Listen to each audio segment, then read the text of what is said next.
What's going on, everybody? David here from Bluckers Videos and Toys, and today we are going to be checking out the T-Rex from a company called Playwright. Now, in reality, this is not a T-Rex. It's just what the card says that comes with, or the tag, should I say. This is basically a knockoff or a bootleg of the Jurassic World Dominion Giganotosaurus, but the company Playwright labeled it a T-Rex in 16 inches, and it has sounds. So, with that being said, here is the card or tag, should I say. So basically, the company is Playwright. I'm assuming that's what it is. Of course, it says warning, choking hazard, small parts not for children under 3 years. And then it says T-Rex, 16 inch dino with sounds, ages 3 and up. That's me. And then here's the picture of the T-Rex. And of course, it's got the warning, and it basically just gives you a little note at the bottom or below it. And it also gives you a battery symbol or warning too as well. And then if we open this up, this basically tells you how to pull out the battery compartment and change out the battery. So installing the battery instructions. So basically right there. And then of course here in the back of the tag, it says T-Rex, 16-inch dinos with sounds. And then, of course, here is the recycling thing logo right here. And, of course, get the warning label and all that stuff, and then the copyright information and stuff like that. So, I did pick this up at my local Walgreens. And when I saw that, I just thought, man, I need this. I had to have it. So, like I said, it's something different in my collection. It's unique. I'm going to clip this tag off, and that way we can take a closer look at this. All right, so we do have the tag clipped off on it. So, like I said earlier, I did pick this up at my local Walgreens. I think this is a Walgreens exclusive, because if you look at the tag here at the bottom, it just says 2024 Walgreens company. So this is Walgreens 100% satisfaction, distributed by Walgreens. So this is basically a Walgreens exclusive toy that they produced, I believe. So through that company Playwright, I'm assuming. Don't quote on me on that, but that's just what I'm gathering. So basically, this thing has no articulation at all whatsoever. But I will say that the design of this thing, let me get this, there we go. See if I can't. There we go. But the design of it is great. I mean, look at it. I mean, it's basically like a doll. One of those standardized rubber dinosaurs that you will find at Walmart. Those big ones that they would, I forgot who made those, but these are pretty much the same thing, but on a smaller scale. I wish it was a little bit bigger, because I would have picked that up too as well. But I really do like this a lot. It does represent the Giganotosaurus from Jurassic World Dominion, and the detail is incredible as far as the paint scheme as well. So you got all these squiggly lines along the sides of the tail, and they actually paint it from head to toe all the way down to the tail. Something that Mattel never does. Like one every 200 figures that you might get lucky to have paint from head to toe, or head to tail. Yeah, and we got painted claws. That's crazy. But yeah, you got all these squiggly lines on the sides of it, and it does have a shine to it, or a sheen to it, or a glossy airbrushing paint job. You can tell there's the airbrushing here on the top, and it goes all the way down here, and then get the squiggly lines and stuff. So very nice detail. I do like the texturing. Look at that texturing here on the spines. You know, here are the osteoderms and everything. So that's pretty cool as well. Let's go ahead and get a closer look at this thing. So the head sculpt is really good too as well. I do like the teeth, even though they're painted on, you know, as part of the mold and stuff. But you know, for what it's worth, you know, it's actually pretty decent. Even though it's like missing a lot of paint slop and stuff. It's not thoroughly painted. But you know, you got the black markings right here, the airbrushing, the blue eye with the black pupil. So very interesting choice of color. And then, you know, on this side, same thing. You know, paint teeth is not all the way painted, but this is what you expect for something like this, you know. But on that, I mean, this thing is very nice. I really do like the osteoderms on here. Tails look all down here side. So the texturing of the main spines on the back is really good. So really do like that a lot. All right, let's go ahead and set this guy down. Camera down. But yeah, it's the arms. They got the squiggly lines on the arms, you know, and then of course they oversprayed the claws here on the hands and on the claws. But hey, it looks good though. And then here on the feet as well, they oversprayed the paint. This one didn't have that much paint on there, you know. It's like these toes right here, these claws here got a lot of paint, but they kind of missed the mark over here a little bit. Yeah, it is, like I said, it is what it is. They skimped out on the dew claw. But here's the sound box, and of course there's no paint going from the bottom and stuff, which is fine. You know, I think most collectors, if not majority of the collectors, would, when they collect these figures and stuff, especially from Mattel, they would rather have a nice paint job all the way across the back, all the way down to the tail like this. I don't think they're much concerned about the underbelly.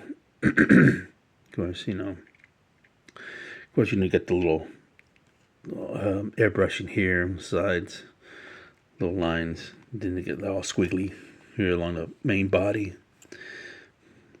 Line right there, and then of course, you got the airbrushing there, and then the squiggly lines. Now, I know I mentioned this earlier, but I figured I'd say it again, kind of point everything out again, in case if I miss something. But yeah, so this is the sound box. So apparently you can take this sound box out, pull it out according to the instructions of the little card. Yeah.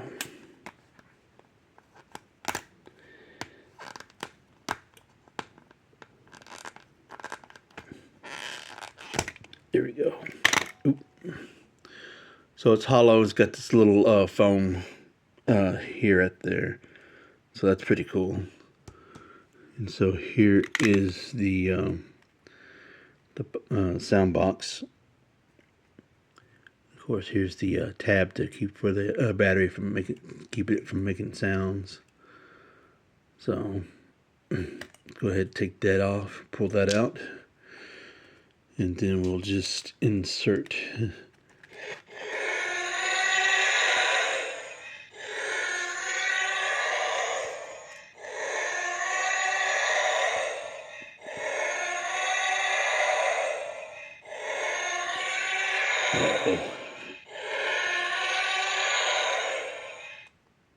Okay, wondering like, how does this thing stop?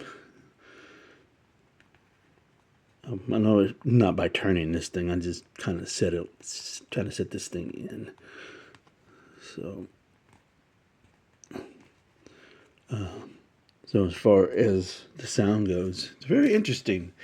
At least it doesn't. Well, it does kind of sound like. I was going to say that at least it didn't have the the infamous Godzilla war that they most of these companies, when they make these bootleg dinosaurs, they give it the infamous Godzilla roar.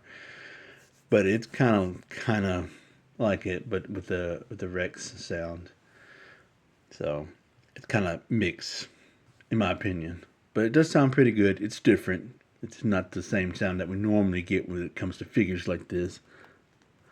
So as far as how to activate the sound, you just press the button up there.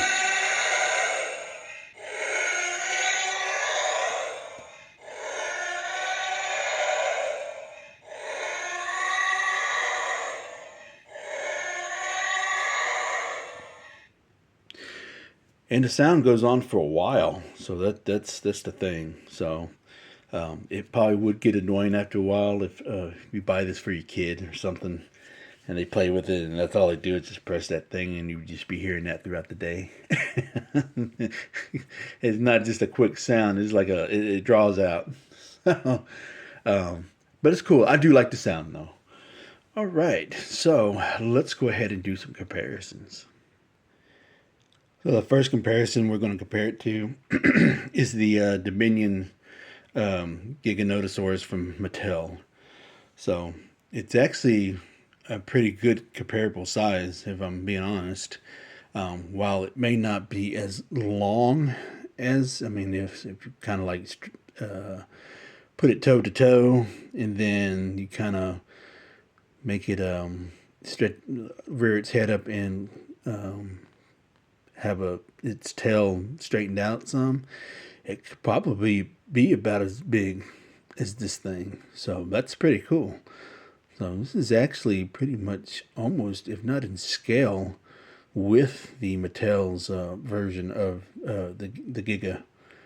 So yeah, that's very nice. I really do like that. I wasn't expecting it to be that big or to be that in scale with this particular figure. Now, of course, the Hammond collection is going to be much larger than this. So this is pretty much a better scale accurate if you want a movie accurate or a mainline accuracy, not the Hammond collection, because usually the figures from Hammond collection are just a little bit bigger, and some may not be as big as you want them to be. But for larger dinosaurs or the medium-sized dinosaurs, they're pretty in scale. So I really do like that a lot. And next up, we have the Jurassic World Dominion Allosaurus, the battle damaged one. So that's actually a pretty good size as well. So it's not too bad as either. So I really do like the comparison. I like the fact that they made it large enough to where it can be compatible with the Mattel's Dominion line. So that's very cool too as well. And there is another side shot comparison with the two figures. So I really do like it a lot. I really do. I think it compares very well with what they're going for. And here is another comparison with another a Dominion dinosaur with the Therizinosaurus. So again, I think that's pretty accurate as far as scaling goes. So I think that looks really good.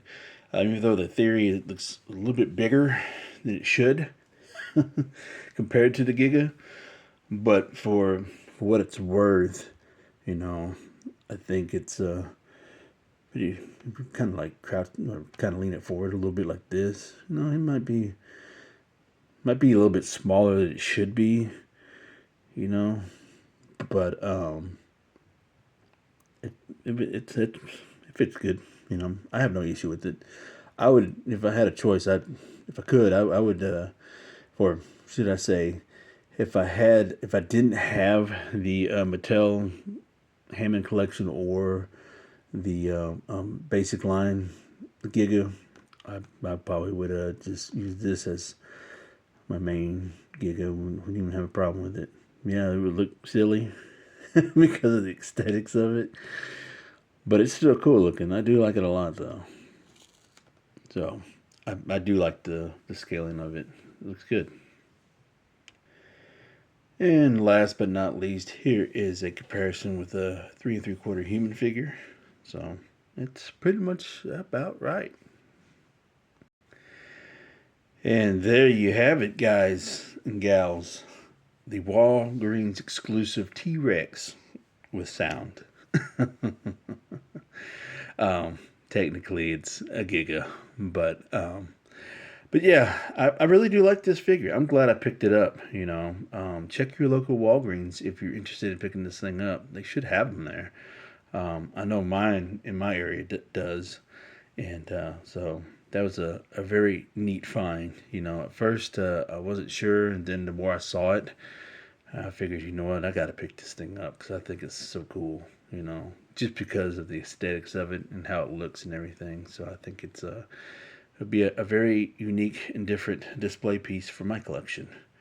So I hope you all enjoyed this review as much as I did reviewing it. And let me know in the comments below if you are going to be picking this up or have you seen this at your local Walgreens. And let me know what you think of this. And don't forget, words to wisdom. Buy what you love and not what you like. Because if you buy what you like, you'll always end up getting rid of it. And I will catch y'all later.